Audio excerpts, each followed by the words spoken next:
Olá pessoas, sejam bem-vindos ao Sociologia Antes que Acabe. Eu sou o professor Thiago Siegel e esse é mais um vídeo nosso aqui na internet. E eu quero começar esse vídeo com uma pergunta para você. Você que é inscrito nesse canal, você que chegou aqui agora, que gosta de debater temas políticos sociais, responda para mim. Você tá com medo? Não? Talvez devesse.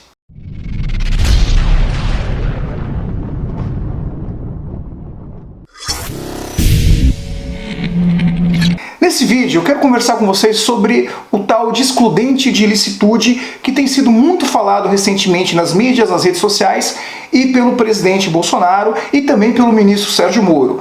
O excludente de ilicitude aparece no pacote anticrime de Moro, que ainda não foi aprovado, que está nesse lenga-lenga de vai para cá, vai para lá, e recentemente foi colocado novamente em pauta pelo presidente ao debater as operações chamadas de GLO. O que são isso? As operações em garantia da lei e da ordem. Basicamente são operações que visam combater manifestações, protestos violentos e até mesmo atos de terrorismo. Pois bem, por que isso é polêmico e por que isso deve nos amedrontar ou pelo menos nos preocupar um pouquinho? Vamos entender melhor o excludente de ilicitude. Primeiramente, gente, excludente de ilicitude está previsto na Constituição e versa sobre situações onde pessoas cometeram crimes e não podem ser punidas pelos crimes que cometeram. São basicamente três momentos que permitem o excludente de ilicitude. O primeiro deles é em estado de necessidade. Imagine você, por exemplo, que um navio afunda, não há equipamento de resgate para todo mundo, sobra lá 2 pessoas e uma boia. Uma dessas pessoas fica com a boia e a outra vai morrer afogada. Nesse caso, a pessoa que sobreviveu não pode ser punida pela morte da outra, porque afinal de contas ela agiu em um estado de necessidade absoluta. O segundo caso, mais comum, mais conhecido por todos nós, é a legítima defesa, que é quando alguém comete um crime ou até mesmo mata outra pessoa para defender a própria vida ou a vida de outro. Nesse caso, a pessoa é inocentada do crime. E o terceiro caso, mais comum no Brasil, é chamado em estrito cumprimento do dever legal ou no exercício regular de direito, que é basicamente onde se enquadram os policiais ou militares que acabam matando pessoas durante o seu trabalho, seja um bandido ou seja um inocente numa troca de tiros, enfim, no cumprimento estrito do seu dever, o policial acabou matando alguém e nesse caso ele não é punido. Nós sabemos que no ano de 2019, a polícia, especificamente a do Rio de Janeiro, bateu o recorde no número de mortes. Sabemos também que o número de crimes violentos ou de mortes violentas diminuiu. Nós não sabemos ainda se existe uma relação direta entre o aumento da violência policial e a diminuição das mortes violentas. É cedo demais, sociologicamente falando, para estabelecer essa relação. Porque os motivos que explicam uma redução do número de mortes violentas podem ser outros, né? Há outras variáveis que podem ser mensuradas e analisadas. Então falar sobre isso é muito prematuro. Mas, pois bem, o que o Bolsonaro quer? Quer estender o excludente de ilicitude para militares que atuarem em operações de garantia da lei e da ordem, visando justamente combater possíveis manifestações populares, possíveis protestos, em decorrência de um agravamento da situação social do país. Nós sabemos muito bem que a família Bolsonaro, de modo geral, nunca foi muito adepta da democracia.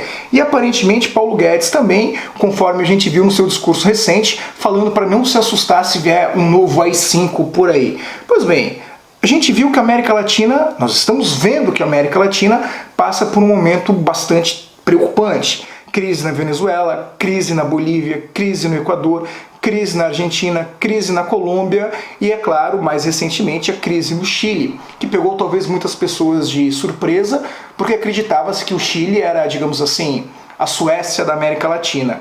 Bolsonaro realmente falou, e está aqui a entrevista para todo mundo ver, que só foi possível essas manifestações populares no Chile porque o Pinochet não era mais o governante. Ou seja, se fosse uma ditadura, não haveriam manifestações populares. Ainda assim, muitas pessoas foram mortas, centenas de pessoas foram cegas ou foram amplamente violentadas pela polícia. Na Argentina, o nível de pobreza bateu 32% da população adulta. Maurício Macri, que há 4 anos atrás era visto como o primeiro passo para enterrar a esquerda na América Latina, perdeu as eleições no primeiro turno, coisa que nenhum líder de esquerda conseguiu vencer no primeiro turno. Maurício Macri conseguiu essa façanha de perder no primeiro turno por um nome não muito popular, digamos assim. Isso, é claro, em decorrência da piora das condições sociais. No Brasil, nós vivemos uma alta do dólar, o desemprego está lá em cima, a economia não reage, muito embora goste de falar que a inflação está controlada, a verdade é que a inflação está controlada porque a economia está estagnada, não há consumo, em decorrência disso também não há inflação. Além do mais, não vai demorar muito para as pessoas perceberem que tem alguma coisa errada. Não vai demorar muito para as pessoas perceberem que, apesar de todas essas reformas antipopulares, os pobres ficam mais pobres, os ricos ficam mais ricos e a economia não reage. Quando isso acontecer, é possível que as pessoas vão à rua. Quando as pessoas forem à rua, é possível que existam excessos, principalmente por pessoas desesperadas indo às ruas. E para evitar isso, o que Bolsonaro quer? Excludente de licitude para a GLO.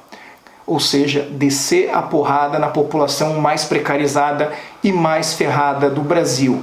E conforme a situação social do país piorar, e não tenham dúvida, a situação social do país vai piorar. Professor, você não deveria torcer para que a situação melhorasse? Política e economia não se trata de torcer. A gente torce para time de futebol.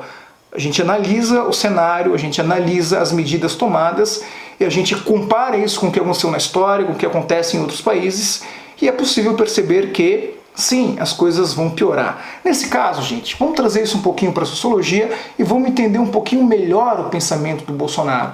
Bolsonaro traz à tona um conceito muito interessante de Estado, que foi apresentado por esse grande autor aqui, Max Weber, sociólogo alemão, também advogado, no livro Ciência e Política e Duas Vocações e em outros escritos, onde Weber vai definir aquilo que é o Estado e vai definir também a atuação do político.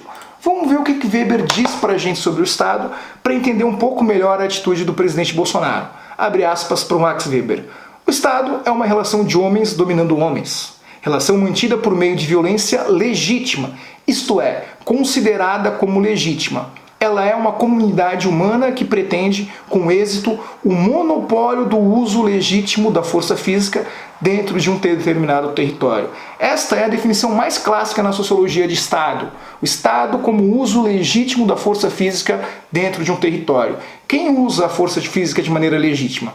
Os militares. Quem controla os militares? O chefe do Poder Executivo. Nesse caso, o presidente.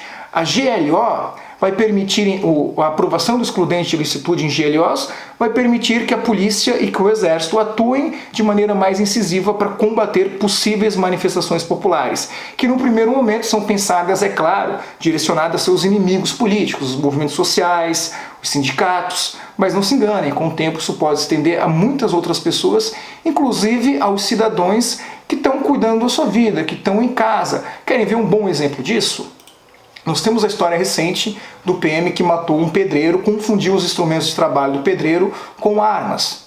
E nós vimos que, em reportagem mais recente, um dos seus colegas de trabalho disse que PM que matou ao confundir a ferramenta com arma trabalhava com ódio. Ou seja, nós não temos controle nenhum sobre a formação dos policiais e dos militares. Nós não temos controle nenhum sobre o estado mental, a saúde física e psicológica dos policiais e dos militares. Nós não temos controle nenhum sobre como se planeja as operações militares. E ainda assim vamos querer que os policiais e militares tenham o excludente de licitude em casos de excesso? Isso não parece ser uma boa atitude. Se você está com medo, nós estamos juntos. Se você acompanhou esse vídeo até aqui, deixa eu pedir uma coisa para vocês. Inscreve-se no canal, deixa o seu like, deixe o seu comentário, fala aí para nós o que você acha desse excludente de licitude. No mais, um forte abraço a todos e valeu!